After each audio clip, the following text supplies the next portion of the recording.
Bonsoir et bienvenue, c'est un nouveau dimanche. L'équipe du dimanche aujourd'hui est pilotée par Jonathan Iboudo. Pour cette info, il sera question du verdict du procès Push, de l'affaire redéploiement à l'éducation nationale, de l'affaire des militaires et policiers radiés, et puis la politique avec l'avènement d'un parti politique, le mouvement Agir Ensemble pour conduire Kadri Désiré Ouedraogo au pouvoir en 2020. Voici le menu, le 7 info, c'est parti.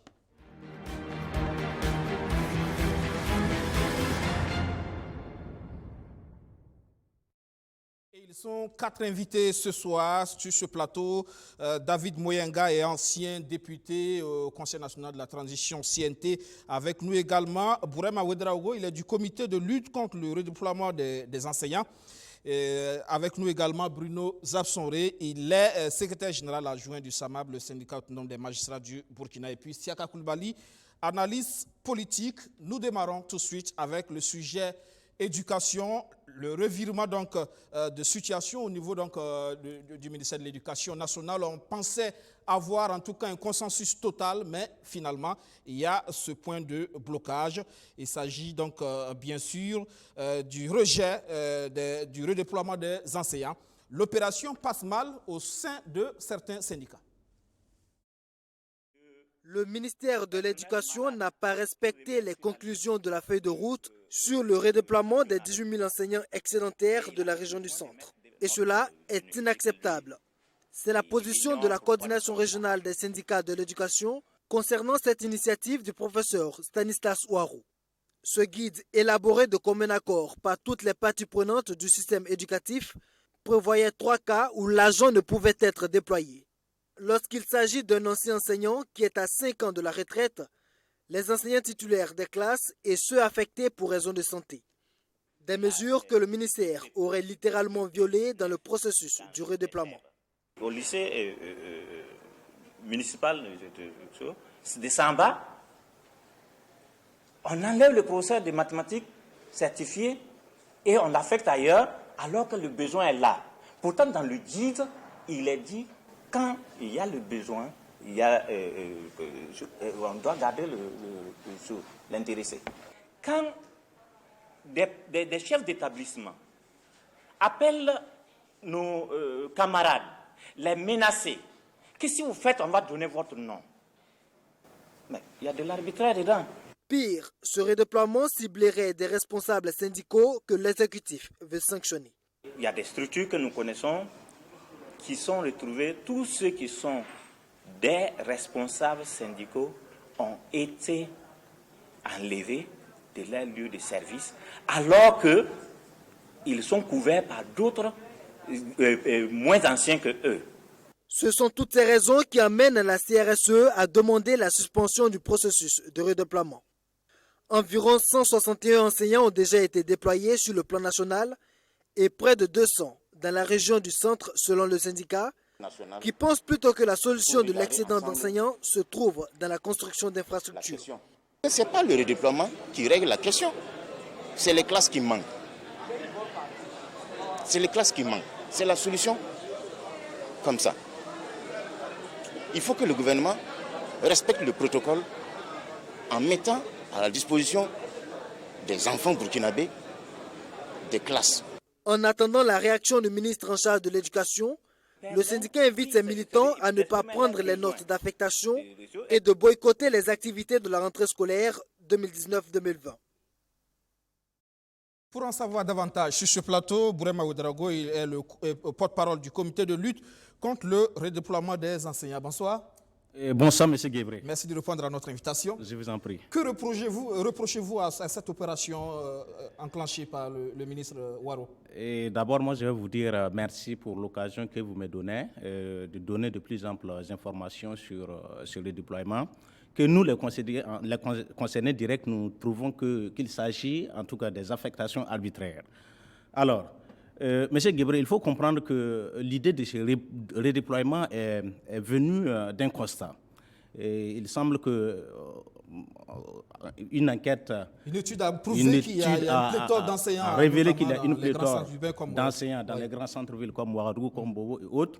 Alors, et la solution, pendant ce temps, c'est ce que l'enquête a révélé, pendant ce temps, dans d'autres régions, et il y a un manque criard d'enseignants. Alors, que faut-il faire?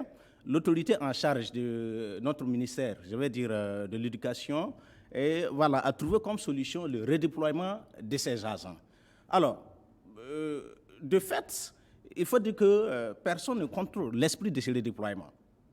Mais encore faut-il que ce redéploiement, en tout cas, observe un certain nombre de règles, que ces redéploiements ne remettent pas en cause, en tout cas, un certain nombre de choses. C'est quoi le problème? Alors, le problème est que pratiquement tous ceux qui sont concernés par ce redéploiement, il faut comprendre que le 22 du mois, nous sommes au mois de septembre, le 22 du mois d'août, il y a 2 listes qui ont été publiées. Une première liste qui affecte un certain nombre de personnels, je vais dire des personnels parce qu'en plus des enseignants, il y a les autres acteurs qui sont par exemple ceux de la vie scolaire. Il y a une première liste qui les a affectés sur le plan régional, je veux dire à l'intérieur de la province du Kadiogo. Alors, au même moment, il y a une deuxième liste sur laquelle se retrouvent près de 206 professeurs. Et ces 206, à entendre en tout cas ceux qui ont publié la liste, devaient s'attendre ou doivent s'attendre à être redéployés sur le plan national. Dans d'autres régions? Dans d'autres régions. Alors, c'est comme je l'ai dit, de principe, si en tout cas le redéploiement est une solution qui puisse, je vais dire, un temps soit peu soulager le ministère, il n'y a pas de problème. Mais c'est comme je l'ai dit, parmi ceux qui sont sur cette liste nationale, les 206 qui doivent s'attendre à être redéployés sur le plan national, il faut comprendre que beaucoup ont passé le concours sous son format régionalisé. Je vais dire que, je crois que c'est au cours de ces 2 dernières sessions que, je vais dire, la mesure ou encore le caractère régionalisé du concours a été levé et que désormais, quand on le passe, il faut s'attendre à être affecté dans n'importe quelle région du Burkina. Qu'est-ce qui se passe? Qu'est-ce qui s'est passé? Pratiquement, je vais dire, les 90% de ceux qui aujourd'hui se retrouvent sur cette liste dite nationale, ce sont des gens qui ont passé le concours sous sa forme régionalisée. Je vais dire que qui ont choisi la région du centre. Ils ont choisi de postuler, disons, ils ont postulé pour la région du centre, ils ont été recrutés pour la région du centre. Après formation, ils ont commencé à, disons, comment je dis, je vais dire, ils ont été affectés dans la région du centre. Donc, c'est contre toute attente quand même que ces gens aujourd'hui se retrouvent sur une liste et ils doivent, en tout cas, s'attendre à être affectés sur, je vais dire, sur le plan national. Avant tout, vous êtes des fonctionnaires de l'État, vous êtes à la disposition du ministère qui estime que le besoin est ailleurs et peut se permettre de le faire. Non, moi je pense que quand on nous recrute, c'est pour répondre à un besoin exprimé dans la région du centre.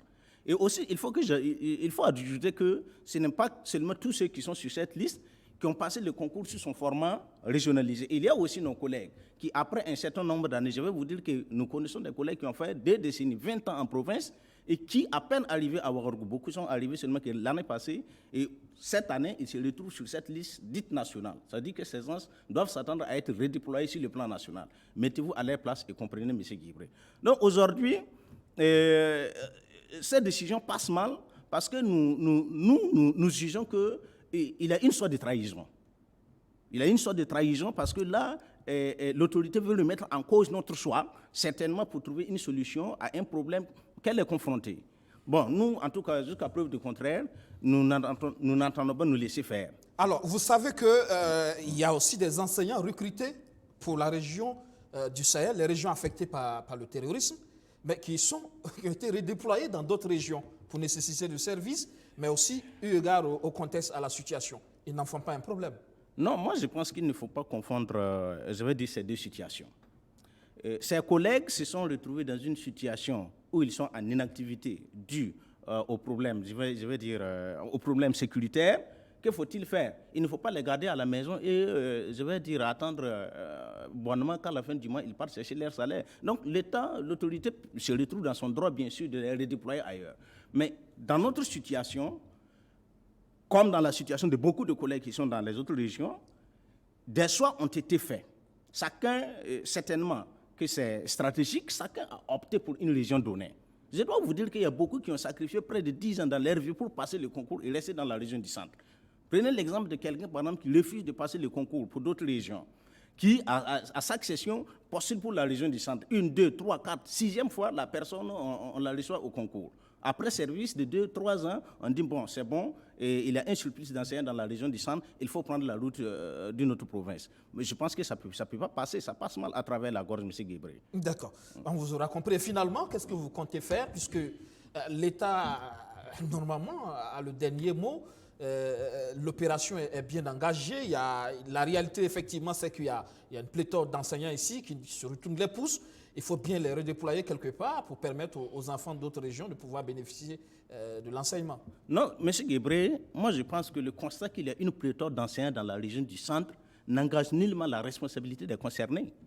Si aujourd'hui le constat est qu'il y a une insuffisance d'infrastructures à même d'absorber le surplus d'enseignants, ce n'est pas de notre responsabilité. Nous avons fait le choix, en tout cas, de servir dans la région du centre. Et aujourd'hui, nous dire qu'il n'y a pas d'établissement ou il n'y a pas de classe dans la région du centre, moi je comprends mal. Nous le disions. Vous avez vu la note du ministre? Mais écoutons. Elle est claire, cette note, pour ceux qui refuseraient justement de... Nous, en tout cas, jusqu'à preuve de contraire, nous refusons et nous pensons que nous sommes dans notre droit. Vous comptez quoi? Vous retenez vers la justice? Bon, je pense qu'il serait maladroit de venir exposer nos armes, nos stratégies de lutte sur ce plateau, mais nous n'entendons pas nous laisser faire. Et aussi, il faut souligner quand même des faits qui sont parlants, qui viennent une fois nous conforter dans notre position. La première liste, publiée le 22 août, comptait 206 concernés. 206. Alors, après quelques jours de pression, cette liste a été revue à 160 noms, 161 avec des noms qui ont été repris. Bon, alors, qu'est-ce qui se passe? Cette attitude de l'autorité nous rassure quand même, vient nous conforter dans notre position qu'en réalité, il y a du faux dans ce fameux redéploiement. Il y a du faux. Sinon, comment comprendre qu'après un travail de commission, un travail qui a pris pratiquement près d'un mois, et que parce que sur le terrain, on est en face des gens ou encore les intéressés se sont dressés, rapidement dans les coulisses, il y a des noms qui ont été buffés, et nous savons comment ces noms ont été buffés de la liste. Voilà. D'accord. On attendra de voir. Donc, merci donc d'être passé dans cette info ce soir. Je vous en prie. Merci bien. Merci de m'avoir reçu. Vous restez avec nous pour la suite de cette info. Deuxième sujet, on parle politique. Agir ensemble pour la victoire de Kadri Désiré Ouédraogo. Le mouvement est né hier à Ouagadougou. Bien, vous verrez. Ainsi répondait Kadri Désiré Ouédraogo à la question de savoir sous quelle bannière politique il se présenterait à l'élection présidentielle en 2020. C'était le 1er septembre dernier au cours d'un rassemblement dans la commune de Pabré pour expliquer son engagement politique. Aujourd'hui, les choses se précisent. Voici le cadre politique qui portera Kado au pouvoir en 2020. Et pour le premier vice-président du mouvement Agir Ensemble, 3 raisons justifient le choix de la personne de Kadeo. La première raison, l'homme depuis longtemps a dit il s'engage pour le rassemblement, l'union, la cohésion, le raffermissement, l'entente entre tous les pays du Burkina Faso. Très important. Deuxième raison, il s'engage à l'engagement des aînés pour la reconstruction du Burkina comme c'était, sinon mieux. Très important. Troisième raison, il est de ceux-là qui se disent qu'il faut passer la nation à une génération plus jeune, consciencieuse, intègre, courageuse et digne.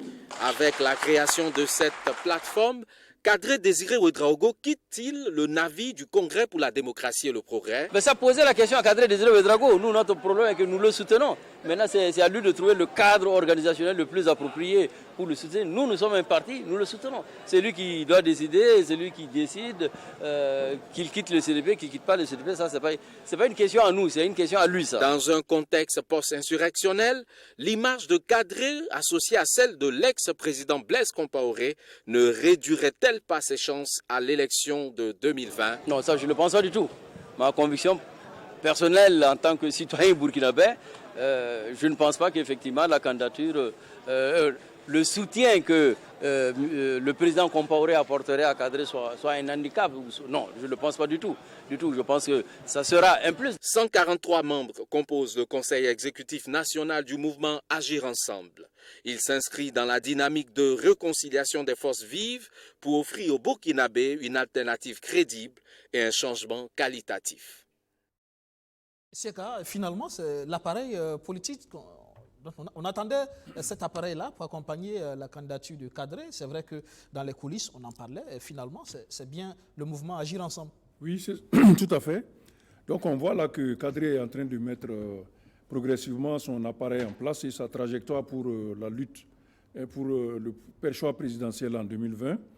Et on voit qu'il a choisi donc l'option d'ouvrir donc la participation à plusieurs mouvements politiques et partis, même si on ne voit pas les gros partis classiques du paysage, on voit quand même que cela commence à se dessiner. Et il va falloir observer par la suite quels sont les ralliements qui vont se faire dans les partis qui existent déjà, qui ont déjà un certain ancrage. On attend peut-être que des partis importants puissent se joindre aussi à ce mouvement-là. Et il doit falloir aussi qu'ils se décident par rapport au CDP. Oui, je crois que la question du CDP est une question pendante à leur niveau. D'abord, il va falloir que le CDP réussisse à réunir ses instances. Comme vous le voyez avec les avatars dans la justice, le CDP n'arrive pas à tenir son congrès, au cours duquel très certainement la question de la candidature ou des méthodes pour avoir le candidat devraient être décidées. Du coup, ce parti, à mon avis, ne peut pas aujourd'hui répondre à sa participation à un mouvement comme celui-ci. Il va falloir d'abord réunir ces instances, discuter des questions importantes comme le choix du candidat, et à partir de là, maintenant, nouer les alliances qu'il faut pour pouvoir aller, y compris avec Kadri Désiré Ouedraogo. On attendra donc de voir. Autre sujet cette semaine, c'est bien ce revirement de situation dans le dossier militaire et policier radié. Il rejette les propositions du gouvernement. 1,5 million de francs CFA pour les uns, 3,5 millions pour les autres. Le décret présidentiel signé le 8 août dernier octroie ainsi aux militaires et policiers radiés de 2011 une aide à la réinsertion sociale. Mystère et boule de gomme. Ces ex-agents de sécurité qui attendaient plutôt la concrétisation des propositions de leur principal interlocuteur, le Ashkroun, se sentent trahis. Le Haut Conseil pour l'unité et la réconciliation nationale, après moult tractations, a tablé certes sur des indemnisations, mais elle a aussi insisté sur le reversement des militaires et la réintégration des policiers à la fonction publique. Pourquoi ne pas nous prendre, nous recycler, nous on va aller défendre notre nation. Même demain, si le gouvernement il vient tout de suite et nous dote là, nous on est prêts pour aller défendre notre nation. Donc cette proposition-là, même demain on n'est pas d'accord. C'est mieux de nous trouver du boulot à la fin du mois qu'on gagne quelque chose. Le président du Faso lui-même, il est sorti à la télé et il a dit au public burkinabé, au peuple burkinabé, que lui, il s'engage à accepter ces propositions du Ashkroun. Si aujourd'hui il vient et nous dit autre chose, ça veut dire que ça c'est contre aussi, c'est une manière aussi de ne pas prendre le peuple au sérieux, de ne même pas nous prendre aussi au sérieux. Donc ces décisions-là, nous, ça ne nous convient pas. Donc on rejette en bloc cette décision-là. Voilà de quoi mettre en cause même l'opportunité et la légitimité de l'institution de Léandre Bassolé. Le Ashkroun est soupçonné d'être de connivence avec l'exécutif. Est-ce que l'institution est indépendante? Si elle n'est pas nécessaire, qu'on passe directement à sa dissolution. Pure et simple. La confiance au Ashkroun rompu, les militaires et policiers radiés appellent de nouveau à la responsabilité du chef de l'État. De prendre ces sous-là, parce que ce sont des foutaises. Moi, je ne masse pas mes mots. C'est pour dire que ce que je vais dire au président. Il n'a qu'à savoir que, et encore quand ces herbos est venu, il les a pris. Sankara est venu, il a chassé encore mais des anciens. Quand Blaise est venu, il les a repris. Nous, on a cru que quand Blaise Roch est venu, il allait quand même faire ça. Il est là, il fait sortir des décisions. En tant que président, quand il dit quelque chose là, il faut tenir bon. Et si Roch Marc-Christian Kabouré n'écoutait pas ses porte-paroles des 633 militaires et 136 policiers radiés, voici ce qui va arriver. Voilà. Toutefois, si nous, vraiment, on constate que ce n'est plus possible, on va libérer les gens. Il n'y a plus de responsables. Chacun va aller dans son chacun. Et ce qui va arriver, nous, on n'est pas responsables. Le combat pour réintégrer les rangs des forces de défense et de sécurité va au-delà des ambitions pécuniaires, ont-ils rassuré. Ce qui est important, c'est de restaurer notre honneur et notre dignité. Tcheka Koulibaly, comme il l'a relayé, la solution ne vient pas. Oui, tout à fait. Radier. C'est une question qui traîne depuis pas mal de temps quand même.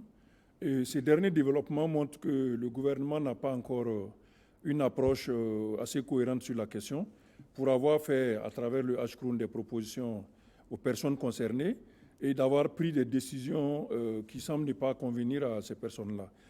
Dans cette affaire et comme dans celle du redéploiement des enseignants, je pense qu'il y a encore une question de méthode pour appliquer les décisions de l'autorité qui pourrait peut-être ouvrir des concertations approfondies avec les personnes et leur expliquer pourquoi cette proposition est faite, pourquoi on agit dans tel ou tel sens, au lieu juste de prendre la décision et de mettre les personnels devant le fait d'accepter ou pas, ce qui entraîne la plupart du temps des refus et des prises de position radicales.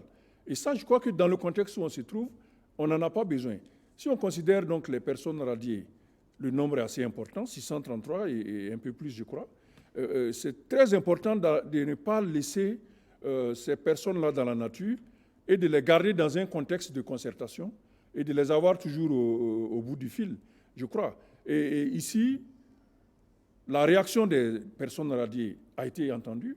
Il reste maintenant à ce que le Ashkroun, à travers donc, ce que le gouvernement va lui dire, de réengager les conversations avec eux pour essayer de trouver un terrain d'entente afin donc de dégoupiller cette crise-là qui est en train de naître. Faire en sorte qu'il y ait toujours un interlocuteur, voilà. Justement. Et nous voilà à notre sujet procès Push. Le verdict, vous le savez, est tombé cette semaine. De la prison à vie requise par le parquet militaire, le général Gilbert Djendjéré, principal accusé dans ce procès du putsch manqué de septembre 2015, écope finalement de 20 années de prison ferme. Hormis la trahison, il est reconnu coupable de tous les autres chefs d'accusation, notamment l'attentat à la sûreté de l'État, les meurtres, les coups et blessures volontaires et l'incitation à commettre des actes contraires au règlement et à la discipline. Ces avocats sont mécontents de ce verdict. Ils y voient une décision au relent politique. C'est un jugement politique. Il est ostensiblement politique. Et cela est clair quand vous avez vu la synthèse de l'instruction que j'ai eu à faire à l'entame de ce procès. J'ai fait ressortir toute la stratégie mise en place pour atteindre des personnes.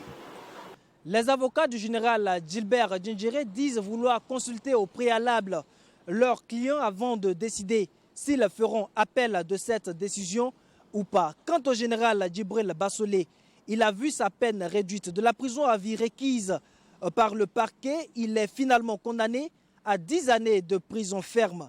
Le tribunal a estimé qu'il n'est pas complice de coup d'État, mais plutôt coupable de trahison. Lui aussi, ses avocats ne comprennent pas cette décision. Pour nous, la trahison n'était pas constituée. Par conséquent, il faut que nous ayons entre nos mains les décisions des juges pour pouvoir apprécier les faits qui ont motivé, qui retiennent les 10 ans, qui retiennent d'abord la trahison à l'encontre de M. Bassolé et qui prononcent une peine de 10 ans de prison.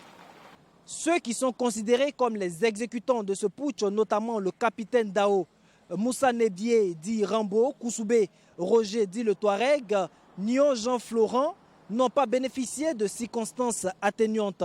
Ils écopent de peines de prison allant de 11 ans à 15 ans de prison ferme. Quant au médecin colonel Mamadou Bamba, lui écope d'une peine d'emprisonnement de 10 années, donc 5 avec sursis. En ce qui concerne les civils Herman Yameogo et Léonce Koné, ils écopent d'une peine d'emprisonnement de 5 années avec sursis. Tout le contraire du journaliste Adama Ouedraogo Didamis qui, lui, est condamné à 5 années de prison ferme. Dans ce procès, il y a ceux qui ont été condamnés et ceux qui ont été acquittés, soit au bénéfice du doute ou pour infraction non constituée. Il s'agit notamment de l'ancien bâtonnier Mamadou Traoré, de Fatoumata Thérèse Diawara, l'ex-belle-fille du général Gilbert Djendjéré, du colonel Omer Bachono, entre autres. Le tribunal a demandé leur mise en liberté immédiate. Dans l'ensemble, ce verdict est jugé satisfaisant par les parents des victimes. Nous, on voulait que le droit soit dit, que ceux qui sont impliqués, toute personne impliquée dans ce procès, soient condamnés. Ceux qui ne sont pas impliqués, qu'on les libère, qu'on les laisse. Et aujourd'hui, nous avons assisté, on a vu qu'il y a des gens qui ont été condamnés, il y a des gens qui ont été libérés. Donc c'est le droit, nous respectons le droit. On peut dire que c'est une première satisfaction pour nous. Les différentes parties du procès, notamment le parquet, les avocats de la défense et de la partie civile, ont 15 jours pour faire appel de cette décision devant la chambre d'appel du tribunal militaire. L'audience de demain mardi est réservée au jugement de la dizaine d'accusés en désertion. Également, le verdict est tombé, 30 ans de prison ferme pour l'épouse du général Gilbert Diendéré, notamment. Sur ce plateau, donc, 3 invités. David Moyenga, ancien député au Conseil national de la transition CNT. Bonsoir. Bonsoir, M. Guibré. Sur ce plateau également, Bruno Zapsoré, il est secrétaire général adjoint du SAMAB, le syndicat autonome des magistrats du Burkina. Bonsoir. Bonsoir, M. Guibré. Et avec nous, bien sûr, Siaka Koulibaly, notre consultant politique. Alors, Moyenga, là, le verdict est donc tombé après 18 mois de procès. On a vu tout ce qu'il y a eu comme rebondissement, ces épisodes. Et alors, en tant qu'acteur de la transition, finalement, satisfait de ce verdict? Bon. Je dirais que la vérité ne cessera jamais d'être dite parce que un procès, c'est une épreuve dans un contexte politique assez difficile. Et l'objet même de cette situation qui fait office de procès n'est déjà même pas facile. Voilà, donc à mon avis, par rapport à la vérité, je pense que en termes de preuves et d'exemples du peuple burkinabé sur les procès, sur des questions d'ordre militaire ou d'atteinte à la sécurité de l'État, il est clair qu'il y a une différence nette avec tout ce qui s'est passé dans toute l'histoire politique de ce pays. Parce que les questions de putsch ou d'atteinte à la sécurité de l'État ne se réglaient pas comme ça. Soit peut-être parce que c'était des états d'exception, ou bien c'était un peu, bon, des démocraties, mais en fait un peu, voilà, sous des formes un peu dictatoriales, un peu beaucoup plus masquées. Ça aussi, on le sait. Voilà, donc globalement... C'est satisfait déjà que le procès se soit tenu, bon, que les différentes parties aient eu droit à la parole, justement, oui, dans un débat contradictoire. D'un point de vue, je vais dire, simpliste, c'est ce qu'on peut dire. Mais sinon, dans le fond, il y a aussi beaucoup d'insuffisances qui doivent être corrigées. Est-ce que la vérité a été dite? Voilà, bon, à ce niveau, je dirais que il y a eu quand même pas mal d'éléments qu'il faut considérer. Hein. Je pense que ce procès s'est tenu. D'abord, il a commencé, à mon avis, pas aussi au bon moment comme on le pensait. On parle de 18 mois, mais avant que le procès ne se tienne, on a mis beaucoup plus de temps en arrière avant que le procès ne commence. Et il y a eu beaucoup de retournements des acteurs de la justice à l'intérieur. Plus de 80 personnes aussi, il faut admettre que l'instruction n'a pas été du tout facile. Oui, bien sûr. Mais à l'arrivée, je pense que c'est l'essentiel de ce qui a été retenu pour faire le procès. Parce qu'il y a pas mal d'acteurs quand même qui n'étaient plus là. Bon, il y a eu beaucoup de situations. Vous voyez, le mandat d'arrêt a été retiré. Il y a d'autres acteurs importants. Mandat d'arrêt contre oui. l'ancien président de l'Assemblée nationale du Côte d'Ivoire. Je pense que c'est un règlement diplomatique qui a été préféré à la place véritablement de la justice. Ça concernait ce procès. Au-delà de ça, il y a aussi des acteurs militaires qui n'ont pas été présents, qui ont été plus ou moins, j'allais dire, retirés. On n'oublie pas quand même tout ça, avant qu'on en arrive là. Yacouba Isaac Zida aussi, par exemple. Dans ce procès, lui, je ne sais pas, lui n'était pas présent, mais je pense que d'un point de vue, de répondre par rapport à des auteurs présumés de coup d'État, ce qu'on voulait plus entendre, je pense, n'était pas là aussi. Hein. Il y aurait eu des acteurs militaires quand même importants à l'instant T qui auraient pu aussi apporter quelque chose. Notamment, sinon, si Zida était là, ça allait être encore, je dirais, meilleur. Tout comme si le président, j'allais dire Kafando aussi, qui était là, qui a fait partie de ceux qui ont été séquestrés. Bon, et ils étaient plus dans une situation, j'allais dire, défensive, dans cette situation.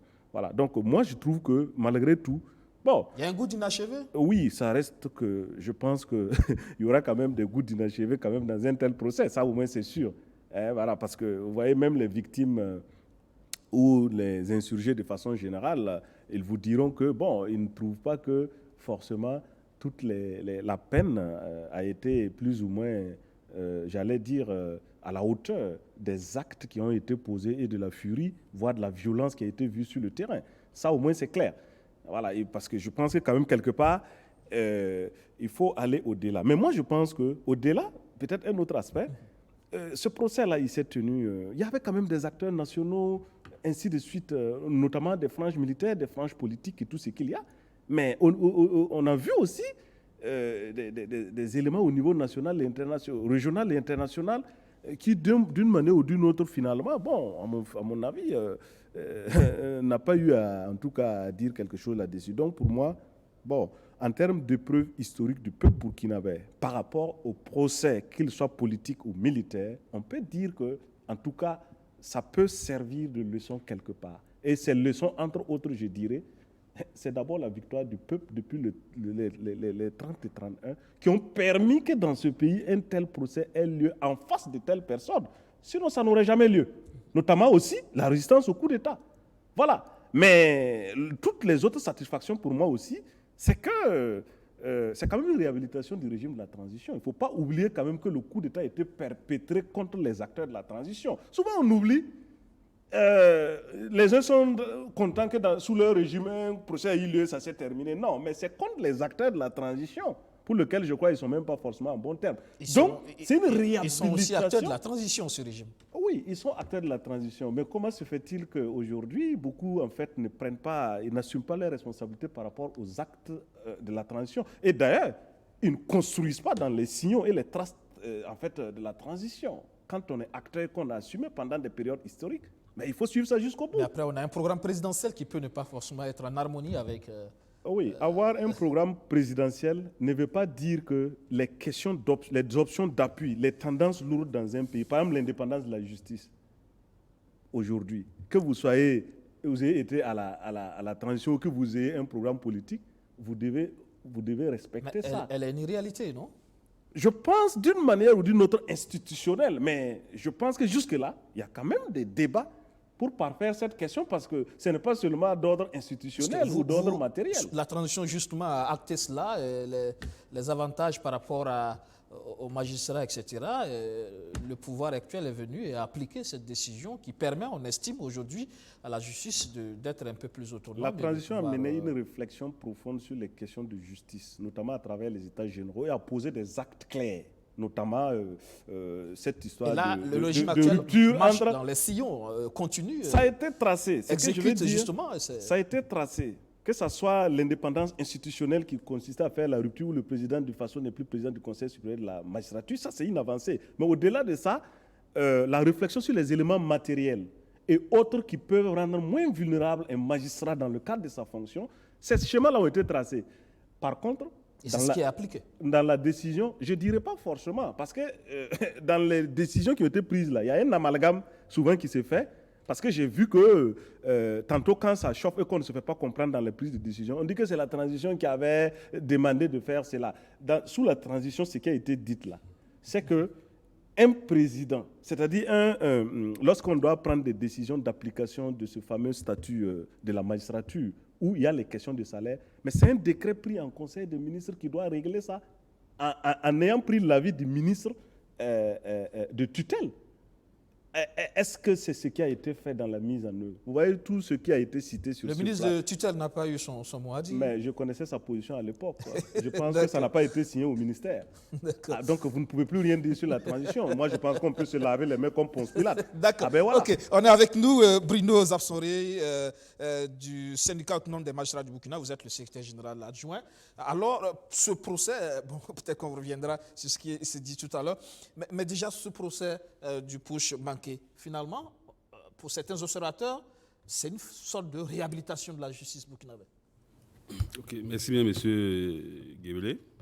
Permettez-moi d'entrer de jeu, de féliciter tous les acteurs effectivement qui ont œuvré à l'aboutissement, ne serait-ce que partiel de ce procès, puisque des appels ayant été intentés. Donc déjà, il faut les féliciter parce que c'est un travail de fourni qui a été abattu. Et comme mon prédécesseur le disait, c'est une première au Burkina. Toute chose effectivement corrobore ce que vous venez de dire, en ce que effectivement c'est un élément naturellement qui ne peut que renforcer les liens peuple et justice. Tant plus qu'il y avait vraiment une fissure qui a été constatée à l'occasion des États généraux, à partir du moment où la justice a décidé effectivement d'aller dans une logique de se rapprocher davantage de son peuple. J'avoue que c'est des éléments à saluer. L'ambivalence, effectivement, des décisions de justice ne date pas d'aujourd'hui et ne dateront pas de demain. C'est dire qu'effectivement, à chaque procès, on trouvera effectivement des personnes qui seront satisfaites et d'autres non. C'est le cas aujourd'hui. Je pense que une partie, je ne dirais pas la totalité des victimes, une partie au moins des victimes se retrouve dans ce procès, dans les conclusions de ce procès, même si on a bien pu voir que la partie adverse, notamment la partie défenderesse, pense que le droit n'a pas été dit. Bon, chacun joue son rôle. Je pense que les acteurs se doivent de continuer d'être assez sereins et de n'avoir pour baromètre effectivement que la règle du droit. Je ne vais pas me prononcer sur le caractère sévère ou pas des peines. C'est des professionnels qui ont rendu ces décisions. Je pense que si il se trouve des personnes parties au procès qui estiment que ils ont été lésés ou ils ont été effectivement condamnés à tort, je pense qu'il y a des voies de recours qui les sont au fait. Il peut en user. D'accord. Seka Coulibaly, les enseignements justement de ce procès, déjà pour ce qui est de la justice, on pense que c'est quand même une victoire, non, de la justice, et surtout venant de la justice militaire au départ, trop d'appréhension. Oui, comme vous les avez entendus, les deux intervenants ont fait ressortir qu'il y a quand même un aspect ambivalent dans ce putsch, dans ce procès et dans le verdict, en ce sens que si vous restez au niveau des partis, vous risquez d'avoir une opposition entre ceux qui sont satisfaits et ceux qui ne le sont pas. Et à notre niveau, il est bon de s'interroger sur des perspectives un peu plus larges. Et c'est là où on estime que le fait que la justice se soit tenue, c'est déjà un avantage, parce que là, on a des repères maintenant pour soit contester ce qui a été dit, soit accepter les décisions. Donc ça, c'était un premier aspect. Dans le second aspect, ça nous amène à considérer la justice dans l'histoire politique même de notre pays. Et c'est vrai que le fait d'avoir pu tenir ce procès sur une matière qui n'avait jamais été par le passé, je rappelle que c'est un pays assez friand en situation de ce genre-là. Je crois qu'on a presque 8 coups d'État qui se sont déroulés dans le pays. C'est la première fois qu'on juge une affaire de ce type-là. Et ça nous amène à mettre en perspective avec la justice et sortir de la transition avec les modifications qui ont été proposées par les autorités de la transition. Est-ce qu'on a fait une justice qui est conforme aux desiderata du peuple, qui, il faut le rappeler, avait bien formulé cette soif de justice dans les griefs qui ont été portés contre le régime de Blaise Compaoré, où on estimait que la justice était tenue en laisse par l'exécutif et qu'elle n'arrivait pas à juger. Et si on fait la perspective à ce niveau, on se demande pourquoi, après le soulèvement, on n'arrive pas donc à régler les grandes questions qui étaient restées pendantes, le procès de Thomas Sankara, surtout celui de Norbert Zongo, qui avait déjà été jugé et qui a été réouvert. Pourquoi jusqu'à présent, on n'arrive pas donc à tenir ces procès-là? Donc, ce sont des questions qu'on est obligé de soulever, et pour se demander pourquoi est-ce qu'on a commencé par le dernier exemple et que d'autres sont restés encore inassouvis. Donc, maintenant, on a un verdict, comme le juge l'a dit, et qui ouvre des perspectives, il y aura des appels, donc un deuxième degré de jugement va avoir lieu. Et on ne sait pas donc à quel moment on aura le vidage de cette affaire de push de 2015. Donc, moi, je reste encore quelque peu sur ma faim, aussi bien sur la manière dont le procès s'est déroulé, l'instruction et le procès se sont déroulés, autant que sur les perspectives et les peines qui ont été prononcées également. David Mouyenga, c'est cela, hein, beaucoup d'enseignements donc à tirer donc de ce procès, de ce verdict, comme on l'a dit. Les parties se sont exprimées, les juges ont rendu en tout cas leur décision. Des verdicts, vous dites, pas sévères à votre avis? Non, moi je pense que quelque part on a ramassé un peu et on l'a situé dans toute l'histoire de notre pays en tant que tel. Donc il serait un peu hasardeux de trop rentrer dans des sévérités ou bien voir l'insuffisance d'un verdict à l'heure là. Mais je pense que le plus grand enseignement, c'est l'aspect quand même pédagogique, moral, que ce procès a pu quand même provoquer au sein, j'allais dire, voilà, des Burkinabés, des entités de couches sociales au sein de l'armée et des acteurs eux-mêmes concernés dans ce procès. Ça, c'est l'aspect pédagogique ici qui est très important. Je pense que ça, il faut quand même le prendre en compte comme un enseignement déterminant. Ça nous a permis aussi de comprendre un peu des situations liées, par exemple, à certaines méthodes, notamment de prise de pouvoir ou de débats politiques fondés sur la violence, notamment utiliser les armes pour la conquête du pouvoir. Je crois que ça, c'est un élément, je ne dirais pas dépassé, mais ça veut dire que le peuple interdit dorénavant, d'un point de vue de sa maturité politique, de telles actions politiques. Il faut quand même que ça soit... Utiliser la rue pour prendre le pouvoir, je vous dirais que ça, c'est peut-être un peu même plus démocratique. Ça dépend dans quelle vision idéologique vous vous situez. Et ça, au moins, je pense que la légitimité populaire prime toujours sur le reste. Parce que ça, quand même, c'est l'action de la démocratie directe qui dépasse la démocratie elle-même, qui n'est rien d'autre qu'un moyen indirect. Il y a aussi cette crainte que, effectivement, ce procès ne crée davantage le fossé, ne crée une fissure entre le commandement et la base au sein de l'armée. Eh bien oui, ça veut dire même que le procès met le doigt sur justement cette faille qui existe déjà. Ce n'est pas le procès qui vient créer la fissure. Maintenant, le procès doit être justement servi de moyens, notamment en termes d'enseignement, pour corriger tout cela. Parce que j'étais en train de continuer. Ce procès montre également quand même, finalement, la situation de notre armée. Parce que quand même, on a vu un peu comment dans certaines unités, des décisions peuvent être prises, comment ils peuvent ne pas s'entendre sur des questions liées à la gestion de la République, ainsi de suite, et comment on peut user des moyens du peuple. Donc ça repose la question, je dirais, de la réorganisation de notre armée ou de l'armée et la République, le rôle et la place de l'armée au sein de la République. C'est toutes ces questions de fond qui reviennent. Et je crois que ces questions-là traînent depuis les années des indépendances jusqu'à aujourd'hui, où beaucoup d'acteurs politiques estiment que l'armée n'a pas encore su trouver véritablement sa place dans la construction de la République. Si ces tournants-là peuvent permettre cela, c'est le moment. Il y a l'armée, on parle justement des défis liés donc à notre justice. On pense que c'est un bon début, ce procès, mais il y a aussi, en termes de perspective, d'autres grands dossiers. On parlait tout à l'heure du procès de l'insurrection qui aurait pu se tenir bien avant le procès du Putsch, mais qui attend toujours. Tout à fait. Je pense qu'il ne faut pas aussi aller vite en besoin, c'est une étape. Et nous espérons aussi que tous les autres dossiers emblématiques, aussi bien liés à des crimes de sang et autres, mais pourquoi pas les dossiers aussi économiques qui sont là dans ce pays-là, que tout cela puisse connaître quand même, j'allais dire, une certaine progression dans le dénouement. Parce que ça devient maintenant un peu comme si on mettait aussi un peu la justice à l'épreuve de ce grand tournant historique de notre pays. Voilà, ça aussi. Donc je pense que c'est un bon début. Il y a des ajustements.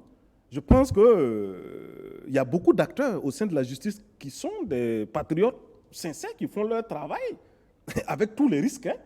Donc on peut considérer qu'ils font bien leur travail.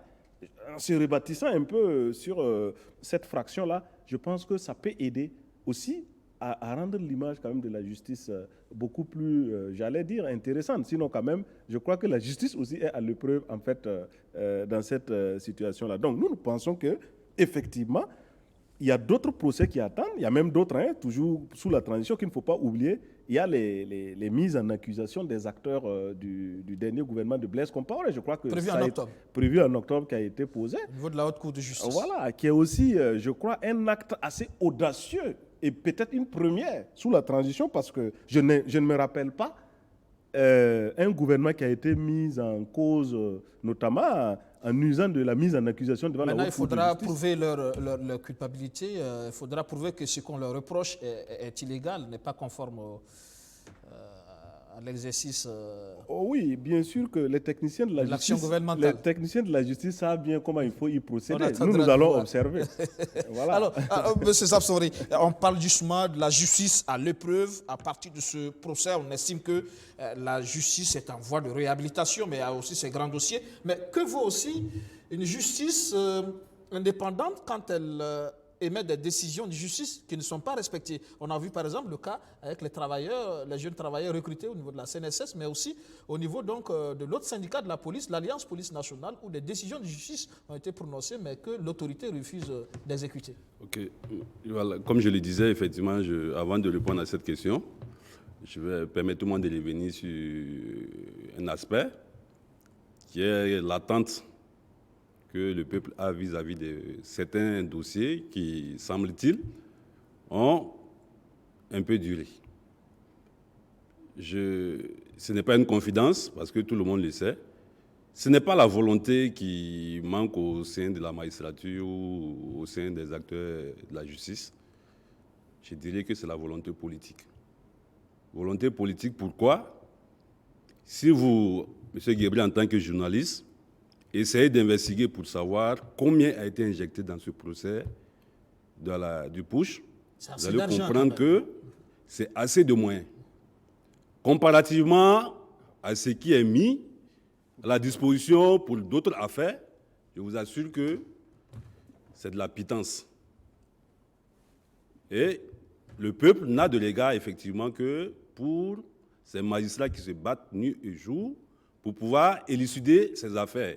Sans moyens pratiquement. On voit juste les salaires des magistrats, mais on oublie qu'il y a bien d'autres moyens à mettre à la disposition des acteurs. Il y a vraiment d'autres moyens à mettre à la disposition des acteurs pour que les dossiers puissent connaître une certaine célérité, je dirais relative. Parce que la célérité absolue, on ne la trouvera jamais. Certains diront que voilà, ça a duré, d'autres diront non, voilà, et ainsi de suite. Voilà. C'est dire que de ce côté, je peux vous rassurer que tous les acteurs de la justice sont prêts, mais il faut que les moyens suivent. Donc c'est une dynamique engagée. On parle justement de ces cas de décision de justice qui posent problème. Voilà. Effectivement, en ce qui concerne les décisions de justice qui posent problème, j'avoue qu'on a tous mal au cœur lorsque effectivement une décision de justice se retrouve banalisée. Et par qui d'ailleurs? Ceux-là même qui devaient effectivement donner toute l'essence d'une décision de justice. C'est vraiment dommage dans un état de droit, dans un état effectivement qui se dit démocratique. Qu'est-ce que effectivement les acteurs de la justice peuvent faire en pareille circonstance à partir du moment où eux-mêmes ils rendent la justice au nom du peuple et pour le peuple? C'est le pouvoir exécutif qui est fragilisé quand c'est le cas. Bon, fragilisé, je ne comprends pas trop, puisque en réalité, c'est une remise en cause du pouvoir. En vertu de l'indépendance du magistrat, il n'a pas à regarder qui l'a en face pour rendre sa décision. Mais quand le magistrat rend sa décision et qu'elle n'est pas respectée, j'avoue que ça... C'est une remise en cause de son pouvoir.